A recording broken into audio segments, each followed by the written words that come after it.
Hello, hello. Hello, hello. Ha ha ha. I'm back. Woo! Andrew, Jake, good to see you. Jake reminds me of my wife. It's like, I'm trying to leave the office, supposed to be home, and like as I'm stepping out, I get that phone call. As if the phone call is going to hurry and not get in my way. So Jake was pounding me to get on the live, and it's like, I'm trying to get live, but you keep on calling me and knocking me off. So maybe you should text me so it doesn't do that. Get in your own way. Child hunger sucks. How are Labib? Hello. How are you? How are you? All right. Is Devin here? I hope so. Uh, Sorry, I'm a little bit behind the schedule here. Jake Shear, welcome. Terence, welcome, welcome. Let's get the questions going. Please let me know if Devin Canard is here.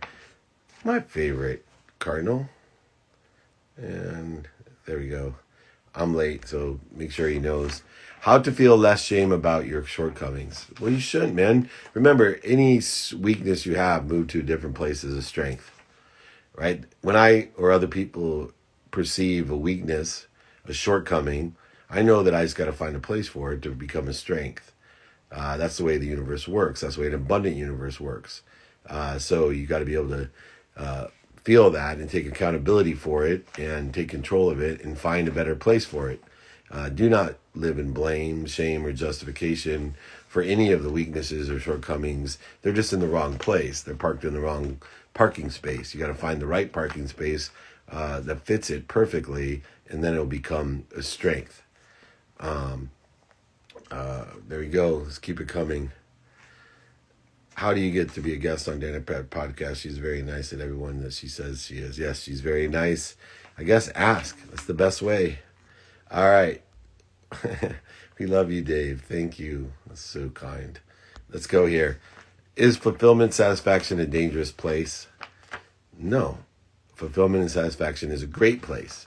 And as long as you live there with gratitude, always finding the light, the love, and the lessons in that satisfaction, forgiveness for the mistakes that you make, as well as accountability, being accountable, being in control of that place and inspired by it, knowing that there's going to be pain, mental, physical, spiritual, emotional pain. That's just an indicator that you got to find a new parking place for it. Time to move it, pivot it into a better place. So looking good there. Whew, man, back to back to back. Here we go. When starting running a company, how do you place or find the right people to bring on board? First, you have to decide on your values. Then you have to figure out the onboarding or the learning curve or the investment phase, then the execution phase, then the equity phase. So what I do is create a three-pronged system where number one, I figure out the system to teach my values, right? Gratitude, empathy, accountability, and effective communication, and then allow people for a certain amount of time to learn from me, to shadow me or some other manager, executive, or director, and then work with them to learn in practicality what they've been watching. And then for the person that was observing, now they are going to be shadowed by the person that was observed. And so you have a three-pronged process to scale and to effectuate the same values. I'm going to pin up here, Friday's training is BYOQ. Bring your own questions. I'll bring the answers. If you did not get or see the training last week, Buy Low, Sell High, The Margins of Millionaires, go ahead and reach out. All right, Devin, I'll just grab you. That's how we'll join. All right. Canard is here. High-level businessman and athlete joining me. Thank you for your patience, my friend. We will have you join in here. Looking good, feeling good. There he is. Hey, how you doing, man? I hate when the Renaissance men come on, the guys that do everything well and look good. You kill me, brother. You kill me. You look so good. How are you? Man, that's you. I've been following you for a while. I really appreciate everything you do, man. You're inspirational for sure. Oh, thank you, man. I really appreciate that. Well, give me a little background on what you're doing off the field right now. A big thing that been committed to is, real estate. So I have over 15 properties I own myself, and I'm in a lot of over 17 syndications across the country as a limited partner. And I'm just trying to grow that while I'm playing, because I'm trying to leverage the platform I have as a football player to build the network, and so when I am done playing, I can transition and go right into that. Well, you certainly are building a great empire there. One of the things that most people don't understand is syndication, right? Syndication is a great way when you're focused on your primary objective, like playing football, that allows you to learn the business, to share in the profits, but without any of the management difficulties, overhead control, headaches, emotional attachment. How do you pick which syndication or which property to invest in as a limited partner? I work closely with my financial advisor that really kind of helps me kind of decipher through, and I go and look for people who are really have good track records in what they do. So I usually like to do something that's already the ball's already been rolling. There's going to be cash flow, in the near futures, because for me being a football player, cash flow is huge. When I'm done playing, I want the passive income, what I like to call mailbox money coming in. So those are one of the main things that I look for in different syndications, and what's their track record. Have they done a fund like this before? Was it successful? And at what stage are they in that particular fund and in the syndication? So those are some of the things I look at. How about managing your own properties? One of the things, I had 33 homes, a golf course, a ski mountain, and took a lot of time to make sure I had the appropriate people to manage it because I had to focus in on what I was doing. What were some of the tricks in finding the people to manage your properties for you? Using your network. So for me, it was, Oh, it started with finding a turnkey. So I do turnkey properties. I usually buy from people who are flipping homes, and I just want the cash flow. So I buy from them, and they usually have a good network in that market for, who do they recommend for property management? Who do they recommend for maintenance work? What have you. And that's usually a good place to start, because those are the people that are in the market on the day to day, and they're dealing with those things. So who they recommend, is important to me. And then I bet on myself. I want people with similar values as I have, who I think are honest and are going to do good work. And I'm big on trust but verify. So I'll give people responsibility, but then I'm on top of them and making sure that they're delivering as expected. that's awesome, man, because that is a ferocious Buddhist statement right there. You got to trust people, but verify. Ask the hard questions. And I find a lot of Hmm. young entrepreneurs, they're afraid to hear the answer they don't want to hear. That's why they don't verify, because they're afraid to Exactly. hear the deal's not going to go. And then they end up paying for it greatly. I love the fact that you utilize a financial planner, though, to do the analysis, because one of the tricks of real estate is people will show you historically what a property's made, but it's different time and risk tolerance when they made it. There's, different interest rates, different market, things have changed, but yet they show you a history that's based off of the history, not the present. Right. And, but knowing this, one of the things that I did previously in investing as I came out of real estate was that there was a lot of people that didn't understand VRBO or Airbnb. And so they had never seen what the rental side of their property was. They were selling Right. vacation homes with no rental history, and they had no idea that you could get, 1,100, 1,500 a night for their property because of the location and the quality of property. And they've only had experience of management companies that were charging upwards of 25% to manage it, so they wouldn't rent it out. There was a huge opportunity to have that transition. Are there any trends that you see now, since you're, right on top of this? Are there any trends that you see post or pre-pandemic, with interest rates so low, with certain property values selling so quickly? Where do you see the opportunity in the next few years? I think there's going to be, great opportunity, just because there's going to be some people who are out leveraged. If they have tenants that are moving out or can't pay their rent, and that's what they were betting on, and they're leveraged too much, then they might be selling properties, and that's an opportunity for me. I can get things for a discount, and I'm really interested in the multifamily. I've done single family on my own for a while, but I want to kind of scale up now instead of horizontally, and start looking into multifamily units. And I think when you come in and you get good property management in place and you leverage it appropriately to where your finances are, then you could really kind of take off. And I've come across some deals that people are really trying to get out of, and I think that might be a trend in the next year or two as things start to settle down. Yeah, no, I love the in-home managed properties of multi-units where you can find someone with a discount or even free rent that lives there, manages and upkeeps the property, and even sharing in equity. A lot of times I'll give a point or two in a project to a live-in manager that I want to stick there and stay around, because the longer a person stays in the property, knows the property, the more they have personal ownership in the property, the better Yes. you care. And for 1 or 2%, you end up making an extra 10 or 20% just on the back end for how well they take care of it, rent it out, manage it, beyond other emotional side of having to go find a new property management, the losses that you take quantitatively for there as well. I really like it. One of the other areas that I'm interested in is properties around institutions, like educational institutions. I think with what's going on, a lot of people will have stressed and distressed properties that have what is recession proof renters.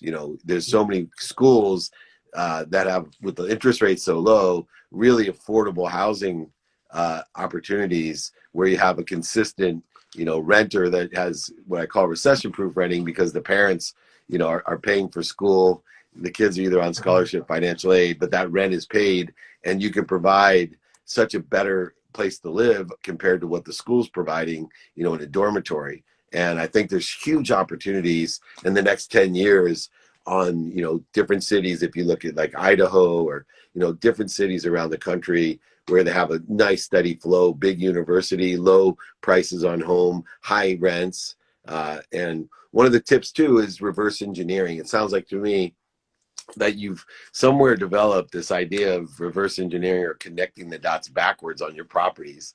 Where'd Yeah. you learn that trade? Because a lot of younger entrepreneurs, they go front first, and I'm always like, if you're going to go buy a rental property, then go be a renter, meaning just actually search as if you're a renter where the hottest, best areas are. How'd you learn that connect the dot backwards strategy?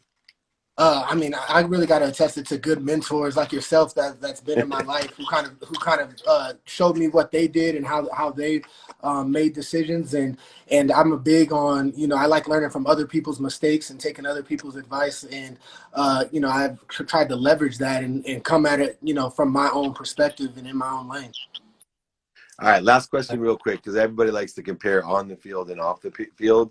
And, I wasn't quite as good as you. I played, I was an average Division III football player, but I learned more from playing football than any other, from law school, business school, anything I ever did. I learned more from playing football about business. What's the number one or your favorite lesson that you've learned from playing football that carries over into business?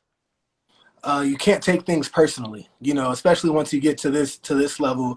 I see players who should be in the league who get cut, get released, who have to go home, and situations happen. So business is business, and being able to not take it personally. And when you get knocked down, you got to get back up. You're gonna face adversity.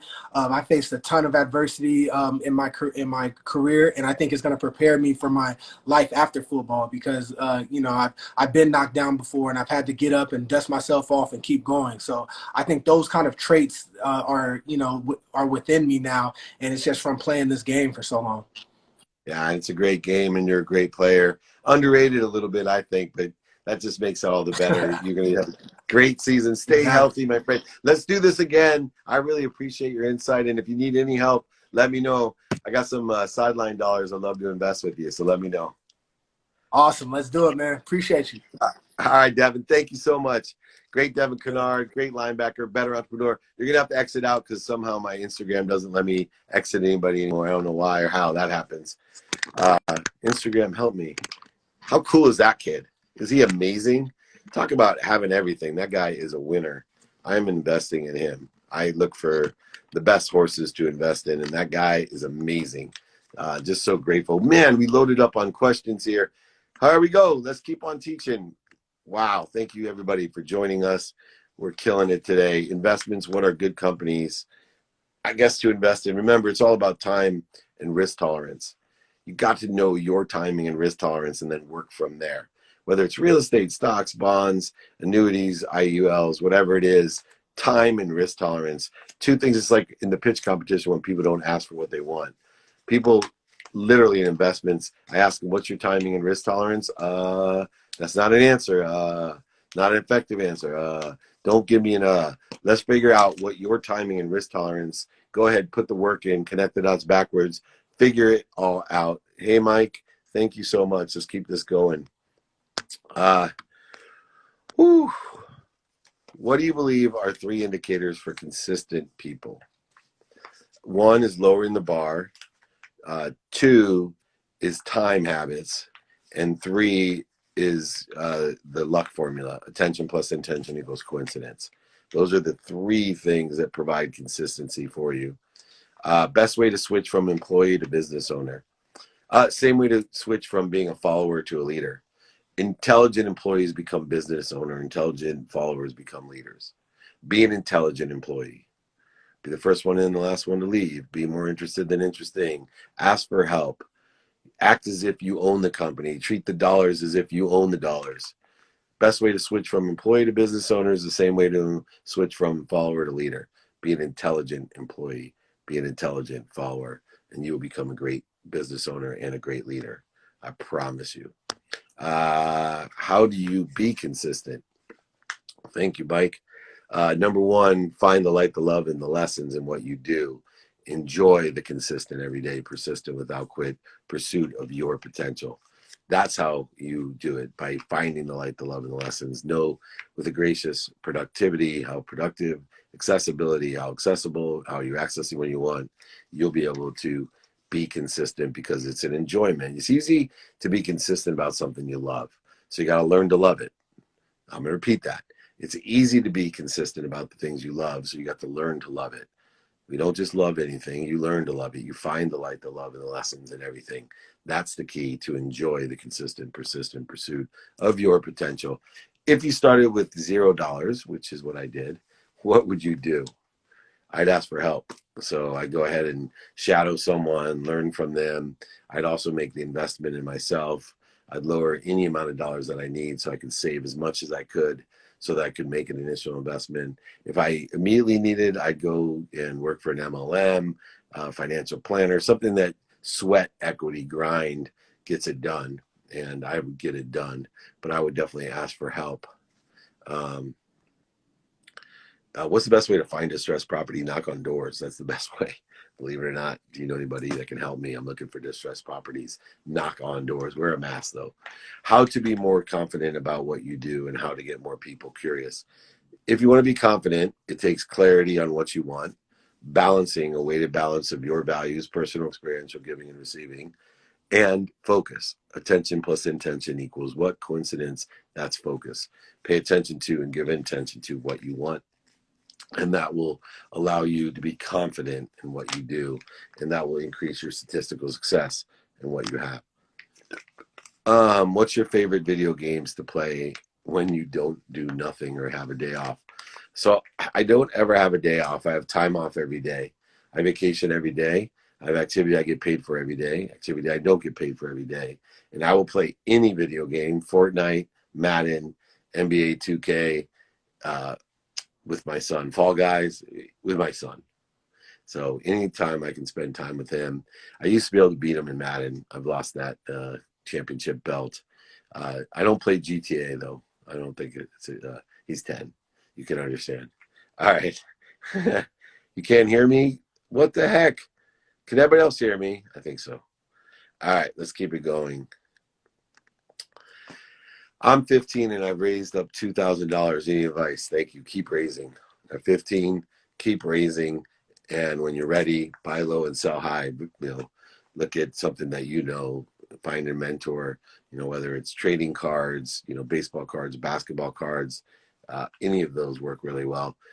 Great questions, by the way. We're just getting warmed up for Friday. BYOQ, bring your own questions. I'll bring the answers. If you didn't get your buy low, sell high guide, how the margins of millionaires are made, go ahead, reach out.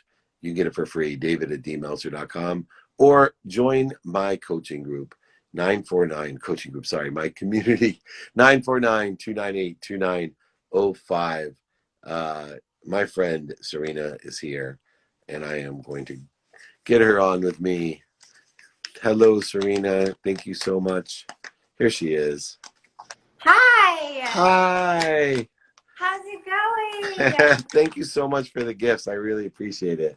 Oh, you're so welcome. I hope you have a chance to enjoy them. I know that you only just got them like a couple days ago. No, the one thing that stood out to me, and I'm just blessed to have so many people send me things, etc., was that it not only looks amazing, right? The packaging is incredible, but the energy of the actual stuff, like it carries an energy. You ever know, like you open something, and I will give Steve Jobs credit. The first time I bought a Macintosh, like before I opened the box, it had an energy to it.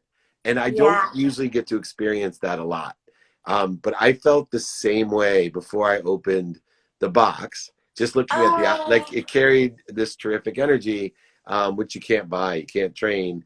And I just want to say congratulations because it's amazing and you're amazing. And I had to have you on to see, give me a little bit of background on how you built the company so far. Thank you so much, David. And I can't tell you, first of all, thank you so much for having me today. I'm honestly so honored and so grateful. And also, I appreciate your words because that means a lot when you talk about the energy that comes with the package. Obviously, with my background, I obviously do Reiki work, and that's in everything, and that's something that might not necessarily be something that everyone can connect to, but I think it's really the passion and intention into the creation of the products, and you really feel that. So I'll let you go ahead and ask me some questions. I got to ask you one question real quick. Yes. So we talk about passion and intention, and I think when I talk about intention, a lot of people get confused. And, I talk about it as an aggregate of what we think, say, do, believe, and even some of our unconscious competencies. But I love to share with other entrepreneurs, like when you say people get passion, but when you put your intention into what does that mean? So, an example that I always use with people is, we talk about a gratitude list, right? We talk about a gratitude practice per se. And when we get up in the morning or we go to bed at night, we kind of connect to something that we feel very grateful for. So when I talk about intention, I'm saying connect to that feeling that you have of gratitude, whether it's for your family, for your dog, for your loved one, whoever it is. But when you connect to that feeling, I want you to feel it viscerally, like you feel it physically. It makes you smile. You get these warm feelings inside. Take that feeling, and when you put that, when you're talking about intention, that's that same level of, that's that same energy of gratitude, of grace, of passion that you're driving towards something that you're doing. Maybe it's a PowerPoint. Maybe it's a product that you're creating. Maybe you're focusing on the meeting that you're going to have, the deal that you're going to close. Whatever it is, that's how I try to explain to people, this is how you can really drive intention and put that energy behind what your goal is. It almost has to be something tangible, especially for the people who can't connect to something that's not tangible yet. That's what I think. And then one of the counterintuitive things when you talk about passion and intention is patience, right? I am trying to help people. I'm a ferocious Buddha, so I have like huge passion, huge intention, but through my experience, I've learned to have allowance or patience, which is, counterintuitive, sometimes counteractive to intention. is patience. How do you balance or effectuate the blend between being a ferocious, entrepreneur and being so Buddhist and Zen about allowing it to happen? Well, David, that's a great question. I think what I've learned in my journey, and for those of you out there who I haven't yet connected with yet, my journey into wellness began with my parents having had cancer. My dad was diagnosed stage 4 when I was in college, and he was with us for a short time. And then when he passed, 2 months later, my mom got cancer, and they were both in their 40s. So that's, kind of where the driving force of my passion comes from. And when I went into this and decided, okay, I'm going to go to culinary school, I'm going to do this, I'm going to do that, my focus was, I feel like there's another way. People shouldn't have to suffer, whether or not it's the people who are sick or the people who are caretakers, your loved ones. And I also knew that I didn't have like an exact vision of how I was going to help these people, but I knew that this is in my core. And so I think that for me, always connecting to my why, like what am I doing this for? What is my purpose? And it's all for me rooted in service. It comes from the heart, it's rooted in service. And so when I do get frustrated sometimes, or when we get stuck, right, and things don't work out, and you want to just get there, you want to just to be able to deliver, I kind of take a moment to get centered into why am I doing this? And then that why helps me to sort of like peel back, be present, and then say this might be part of that process. This step right now that I don't like, or maybe that I feel like is holding me back or slowing me down, there's probably a reason for this step. And then it allows me to kind of go into it and then see it beyond the surface. And so I feel like that's a learned thing, obviously. It's not That practice. That's for sure practice, because there's always another layer and there's always another lesson, and there's so much power in that surrender, or whether we call it patience or Zen or Buddha. It's really that you're surrendering to that which is outside of your control, and then like, what is it that I can learn here? What is it that I'm not seeing because I'm only looking at it at like surface level? Amazing. Now I'm going to ask you a question. You don't have to answer it, but it's out of my curiosity. It's a little bit more challenging question. But when I meet people whose parents pass close together of similar diseases or wellness stuff, and then someone's in wellness, where do you see the interrelationship between people that are intimate with one another, that are completely closely relative to one another with a disease like that? Do you think they're all related, or are they completely separate? Like I said, I know it's a personal question, but I'm always curious, someone with your enlightenment, how you perceive that. My grandparents had the same thing happen, but after 62 years of marriage, my grandfather was completely healthy. And when my grandma passed, he died within 6 months. Yeah. And so I was wondering how you perceive that relativity of wellness between two people that may have separate embodiments. That's a beautiful question, David, and I'm so glad you asked it, and thank you for that and giving me an opportunity to share my feelings on that. I think they're completely related, and that's that first step in my journey that I didn't put together until the later half of my career, when I started to really dive into spirituality and now merge into my practice of culinary alchemy, that nutrition, what feeds the physical body, and then obviously that energy, that intuitive energy, the Reiki that feeds the energetic and spiritual body. So my dad was 45 when he was 48 when he passed. My mom had no history of cancer in her side of the family at all. Even to this day, her siblings, no one has cancer. And I would say that it absolutely had to do with stress. Stress is that like giant X factor that can be the root of so many different diseases, ailments, illnesses, whether they are mental, emotional, physical. And I absolutely think that was the core reason, because she had a rare form of ovarian cancer. There were only case studies before her. It was almost like experimental, the way we decided to treat it, and it was rapid growing. So, but when she had to have the tumor removed, you know, they can date back to when the tumor started. And it was right when my dad was at his sickest and dying. And so I absolutely believe that it's totally interrelated, but that's why really that mind, body, soul, that mind, I mean, we always talk about mind, body, spirit, mind, body, soul, but what are we really talking about? You know, it's the words that people use.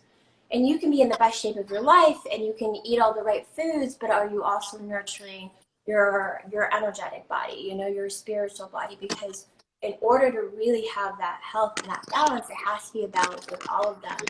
So that was what was lacking during that time for my mom because my dad was so sick. But it was also what was lacking within me for many years because I just focused on that nutrition. I focused on the physical body. And, you know, I had several surgeries myself, some health issues. They're all related to that, as you said, that emotional connection, that energetic connection. But, you know, now, fast forward throughout my journey, I've learned how to really heal and optimize all your bodies in order to prevent disease, stay healthy. And when I see what you're doing, you know, this holistic approach with nutrition, products, energy, everything, it's beautiful.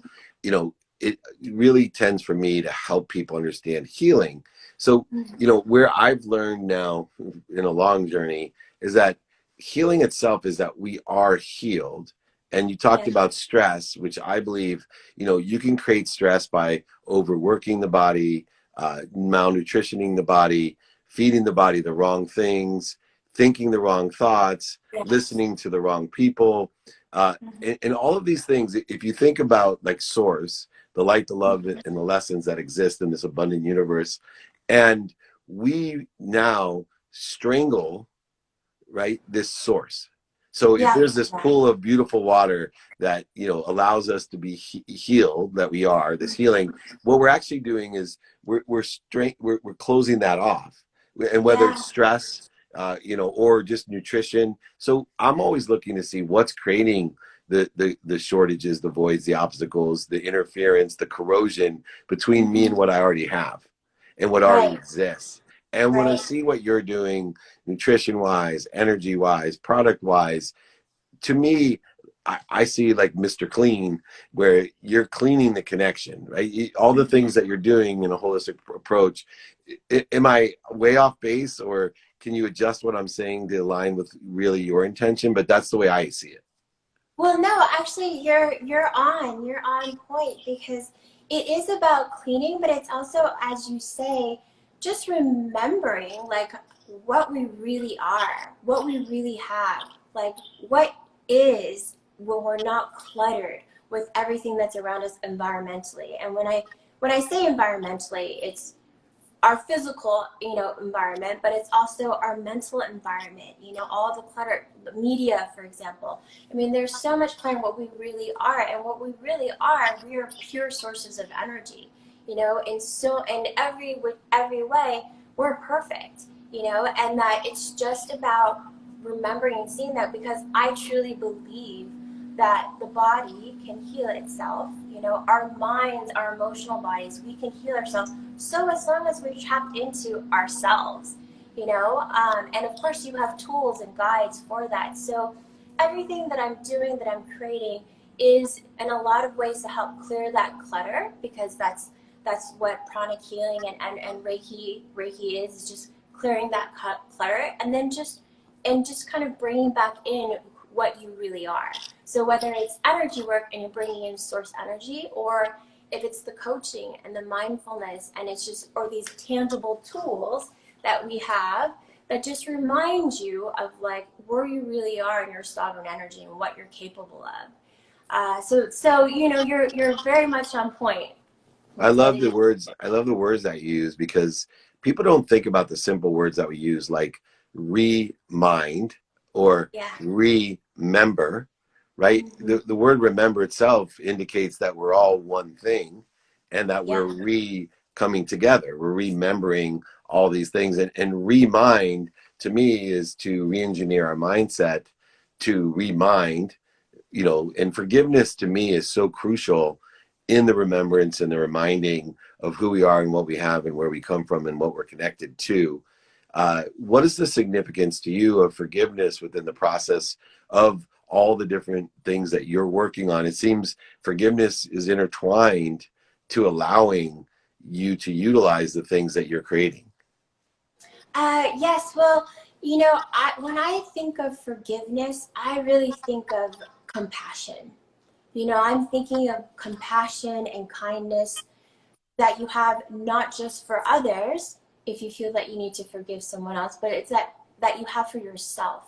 So that's what forgiveness is to me at the end of the day, is really having compassion.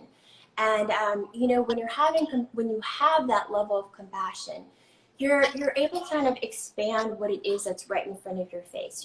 You're able to see things from a different perspective, and it really kind of neutralizes any type of like heightened emotions, heightened thoughts, stressful thoughts, and it kind of again just brings you back to your center. So, you know, I would say that especially when I'm working with people, I would say that the number one person in their life that they have to forgive is themselves. You know, it has to all the I should have, what ifs, you know, I wish I had done that, I'm too late for this. You know, there's a lot of that kind of self-punishment.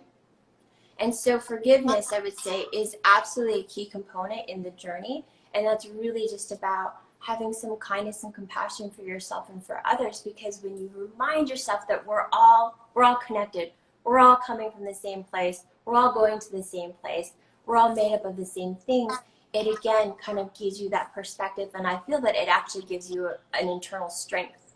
You know, you just kind of like go back to what's right here in your core. That's beautiful. Last question real quick. I have to ask you, with Yeah. all, you're an old soul with great wisdom, so I need you to share a little extra for me. Here, we're in unique times. I don't call them uncertain times, because I always joke around that if anybody can tell me what's going to happen tomorrow for sure, I'll be a billionaire. So just call me. I'll help you as well. But it's really accelerated change. These are most interesting times. Through that, I'm always looking at the pain as an indicator that there's lessons to learn. I would love for you to share one of the lessons that you've learned in the pandemic that has come about that you know really weren't aware of. You know what? I would say that the lesson is actually a lesson that I've learned before and heard before, but it really became like this mantra for me. And they're not my words, they're someone else's words, but I'll share them. It's that every challenge is a gift. You know, some people talk about silver linings. For me, it's every challenge is a gift, because I truly feel. Hi, who's this? This is Hi. Miles. He must have finished school. Hi, Miles. Hi. How's it going? Great. Say hi to Serena. Yeah. Yeah. Oh no. I just had to Finished bring him school. on. I had to bring him on. He's awesome.